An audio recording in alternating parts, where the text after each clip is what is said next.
All right. Let's trade in those daydreams for, some actual plane tickets. Because today we're going a deep dive into planning a Portugal trip. Ooh, Portugal. Yeah. And we're not just talking like basic guidebook stuff. No, no. You guys shared 3 travel blogs, right? From a couple who clearly know, I think, their pestes de nata from their Vinho Verde. Sounds like it. They hit Lisbon, Porto, Andy, the Silver Coast, which, okay, Silver Coast, I'm intrigued. Yeah, that's the one that kind of caught my eye, too, just reading through these blogs. What's interesting is they've structured it less like a checklist, top 10 things to do, and more like a story of their trip. Oh, I like that. Yeah, and they've got that, like, insider perspective, which is always so valuable. Yeah. It's like having friends who just got back and are just like, oh, my God, let me tell you everything. Yes. I love that. Okay, so Lisbon, it was one of those cities everyone seems to have an opinion on. What did you find about their Lisbon experience? What stood out to you? Well, I think the way they connected the city's history to its modern vibe. So, for example, they recommend starting with a hop-off bus tour. Right. Pretty standard. Yeah, you get your bearings. Yeah. But then they really hone in on this Torre de Belém, Okay. which is this 16th century fortress that used to guard the harbor. Right. I remember they called it a history lesson with a view. Yeah, exactly. Mm. And did they give any, more detail as to what made it so historically significant? They did. They said it's a UNESCO World Heritage Site. Hmm. And it's a prime example of Manuelan architecture, Okay. which is this really ornate style unique to Portugal.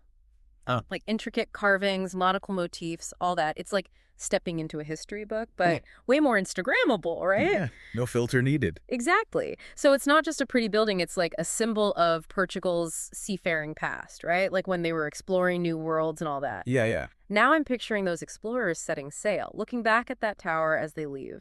And that actually leads perfectly into their day 2 recommendation. Oh, which is? The Christ the King statue. Oh, yes. Much more modern, built in the mid-20th century. Okay.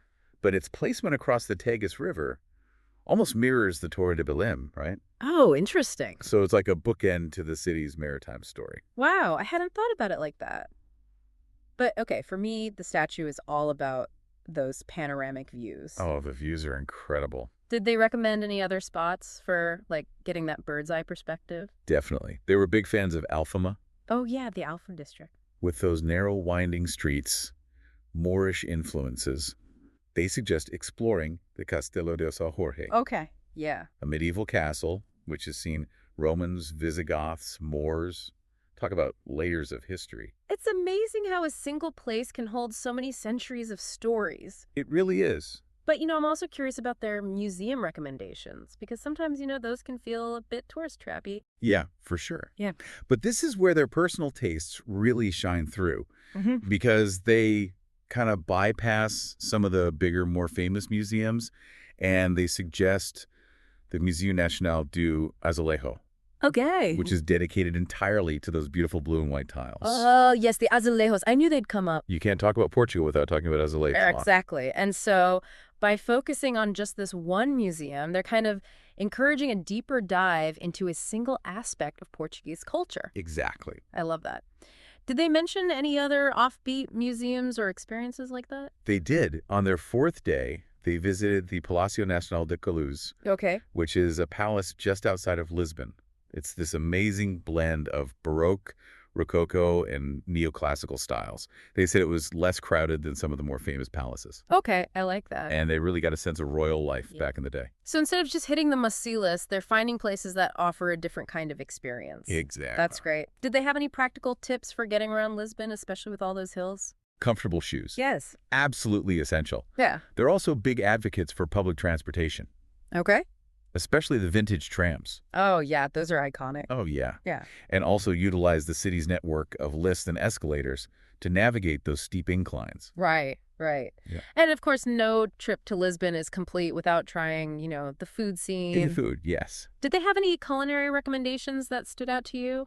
Instead of listing restaurants, they raved about a guided food tour they did. Oh, fun. Yeah, they said it was the best way to sample a variety of traditional dishes and get a local's perspective. Yeah, yeah. They even tried ginginha, What's that? that sour cherry liqueur, Okay. which they say is a must-try. All right, so Lisbon is officially climbing my travel list. Mine too. But we have 2 more regions to explore, right? Are you ready to delve into the charm of Porto and the hidden gems of the Silver Coast? Absolutely. Porto awaits with its river views and its historic architecture. And then we're going to uncover the secrets of the Silver Coast, that blend of surf culture and medieval charm. Let's go. All right, Porto. It's got that reputation for being historic, but also a little bit edgy, right? What vibe did our bloggers get from Portugal's second city?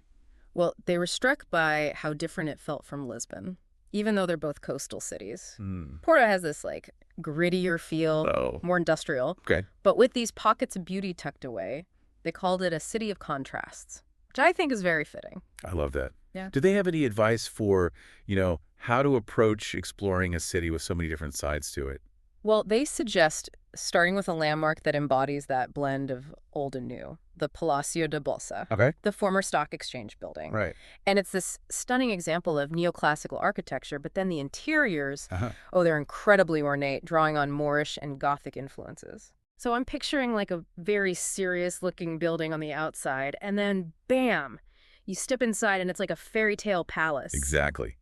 They were especially impressed by the Arabian Hall, which was inspired by the Alhambra in Granada, Spain. Oh, wow. And there's even this deliberate mistake in the entrance door, a nod to the belief that only Allah can achieve perfection. Oh, that's so fascinating. It speaks to a whole other layer of like cultural and religious history woven into the architecture. Did they connect that to any other sites in Porto? They did. After the Palacio de Bolsa, they headed down to the Ribera district, which is that historic waterfront area along the Douro River. They describe it as this maze of narrow streets, colorful buildings, with cafes spilling out onto the sidewalks, Okay, now I'm getting serious FOMO. and this scent of grilled sardines in the air. Oh my gosh, it sounds like the perfect place to just wander and soak up the atmosphere. Do they have any like specific spots in the Ribera district that they recommend? They suggested taking a ride on the Teleférico de Gaia cable car, which gives you those panoramic views of the river and the city. Oh, nice. Touristy, sure, but they said worth it for the photos. A little touristy indulgence is totally allowed on vacation, right? What if you're more into exploring on foot? Any recommendations for that? They raved about the Escada Guindé, which is this steep, winding staircase that connects the Ribera district to the upper part of the city. They warn it's a bit of a workout, Okay, good to know. but the views from the top are spectacular. I'm all for a good view, but maybe I'll pack some extra snacks for that climb. Did they mention anything about, Porto's famous bridges? Oh, absolutely. Yeah. The Dom Luis Art Bridge was a highlight for them. They recommend walking across it at sunset for the best views of the city and the river. They described it as this grand iron structure that feels both historic and modern at the same time. I love that. Speaking of blending history and modernity, did they visit the Sao Bento train station? I've heard it's more like an art museum than a transportation hub. They could not stop talking about it. Re- They said the entire station is covered in these incredible azulejo panels, Oh, wow. which depict scenes from Portuguese history. They spent hours just admiring the details and trying to decipher the stories behind each panel. Okay, that's officially on my must-see list. And did they happen to visit the Livraria Lello bookshop, the one that supposedly inspired J.K. Rowling for Hogwarts? Of course. They said it lived up to the hype. I figured. Ornate staircase, stained glass ceiling, the whole 9 yards. They even bought a first edition of Harry Potter in Portuguese as a souvenir. That's amazing. Porto seems like a city that rewards, both the curious traveler and the bookworm in all of us. Yeah. But before we move on to the Silver Coast, did they offer any practical tips for navigating Porto? They did. They stressed that Porto is much more walkable than Lisbon, but it's still quite hilly. Right. So again, comfortable shoes are essential. Got it. And they also recommend trying a tuk-tuk tour. A tuk-tuk tour. Okay. Yeah, for a more unique way to see the city. Fun. Did they mention anything about, like, the cost of traveling in Porto compared to Lisbon? They found Porto to be slightly more affordable, Oh, okay. especially for accommodation and dining. Good to know. And they also recommended visiting in the shoulder seasons, Right. like spring or fall, for better deals and fewer crowds. Great tip. So Porto. Stunning views, historic charm, and a touch of magic. Now, I'm really curious about what awaits us on the Silver Coast. Ready to swap those city streets for sandy beaches and medieval towns? Let's do it. Okay, Silver Coast? It sounds kind of almost mythical. It does. What, geographically speaking, what are we talking about? And what vibe did the bloggers get from this region? So imagine you're driving north from Lisbon along the Atlantic coast. Yeah. You've got beaches, rolling hills, vineyards. And tucked in amongst it all are these incredibly well-preserved medieval towns. It's like stepping back in time, but with, ocean views. Okay, now I'm picturing a knight in shining armor riding a surfboard. Did they have a suggested route for exploring this seemingly magical place? They did, and it all starts about an hour north of Lisbon in the town of Obidos. Ubidos. Okay. This place is essentially a walled city, completely encircled by these massive medieval fortifications. You can actually walk along the top of the wall for these incredible views. Wait, you said a walled city, like Game of Thrones style. Yeah, Were there any historical insights there, that went beyond just the wow factor? absolutely. Obidos has this long history of being gifted to Portuguese queens, dating all the way back to the 13th century. Mm. So it wasn't just a strategic stronghold. Right. It was also a symbol of power and prestige. That adds a whole other layer to the experience. It's not just about the architecture, it's about understanding the role women played in shaping Portugal's history. Exactly. Did they mention anything about the town itself, aside from the wall? Oh, yeah. They said the streets are narrow and cobblestoned, lined with whitewashed houses adorned with flowers. And apparently, you can't leave without trying. Ginginha, a sour cherry liqueur traditionally served in a chocolate cup. Okay, hold on. Chocolate cups.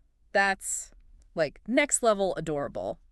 But I'm guessing the Silver Coast has more to offer than just medieval charm, right? Hmm. Especially with all that coastline. Right, and that's where Peniche comes in. Gabish, okay. It's a peninsula further north, and the bloggers described it as a surfer's paradise. Mm. It's got consistent waves thanks to its unique geography, with beaches facing different directions. So whether you're a beginner or a seasoned pro, there's a wave waiting for you in Peniche. Exactly. Did they try their hand at surfing? They did. They took a beginner lesson and said it was a blast, even though they wiped out more than they stayed upright. I can relate. But they emphasized that Peniche is more than just surfing. Oh, okay. It's also a fishing town with a working harbor. Oh, cool. And you can take boat trips to the Berlengas Archipelago. What's that? It's this group of islands just off the coast. Islands. Okay, now we're getting into adventure territory. What's out there on the archipelago? Well, the bloggers said it's a nature reserve, home to seabirds like puffins and just all sorts of diverse marine life. They went on a snorkeling trip and saw octopus, sea stars, all sorts of cool creatures. Wow, so it's like a whole different world, just a short boat ride from the mainland. Yeah. Did they make it any further up the coast? They did. They spent a day in Nazar, Nazar, okay. a town that's famous for its giant waves. Wait, the Nazar? Like the place where they surf those monster waves, like the ones you see in documentary? The very same. Apparently, there's this underwater canyon that creates these massive swells. Wow. And in the winter, professional surfers come from all over the world to try their luck. Okay, that's both terrifying and incredibly cool. Did they witness any of these epic wave riding feats? They were there in the off-season, so no giant waves, but they said just standing on the cliffs and looking out at the ocean was awe-inspiring. Yeah. And they also mentioned that Nazar has a charming old town Okay. and a beautiful beach. So it's worth a visit, even if you're not a big wave surfer. So we've got history, culture, adventure, and stunning natural beauty, all within a relatively short stretch of coastline. Pretty amazing. What a region! Anything else? But if you're into golf, the Silver Coast is apparently a golfer's paradise. Oh, right. They mentioned Playa del Rey, which has this, championship course right on the ocean. Okay, the Silver Coast has officially moved to the top of my travel bucket list. But before we wrap up, I have to ask about that thought-provoking question the bloggers posed at the end of their trip. You mean the one about what aspect of Portuguese culture might change our perspective on our own lives? Yes, exactly. After immersing themselves in all these different regions, what insights did they come away with? Well, they were struck by the Portuguese concept of saudade, Saudade. which is this melancholic longing for something or someone that's lost or unattainable. Mm. They said it's kind of woven into the music, the poetry, even the way people interact with each other. So it's like a bittersweet appreciation for the beauty of life, even with its inherent sadness. Yeah, I think that's a good way to put it. Did they elaborate on how this concept might, change our perspective? They said that recognizing and embracing saudade can help us appreciate the present moment more fully Oh. and find beauty even in the midst of loss or longing. It's a reminder that life is a journey with both joy and sorrow, and both are essential to the human experience. That's a really powerful takeaway from their travels. It's a reminder that travel isn't just about seeing new places, it's about expanding our understanding of ourselves and the world around us. Absolutely. Well, thank you for guiding us through these incredible travel blogs.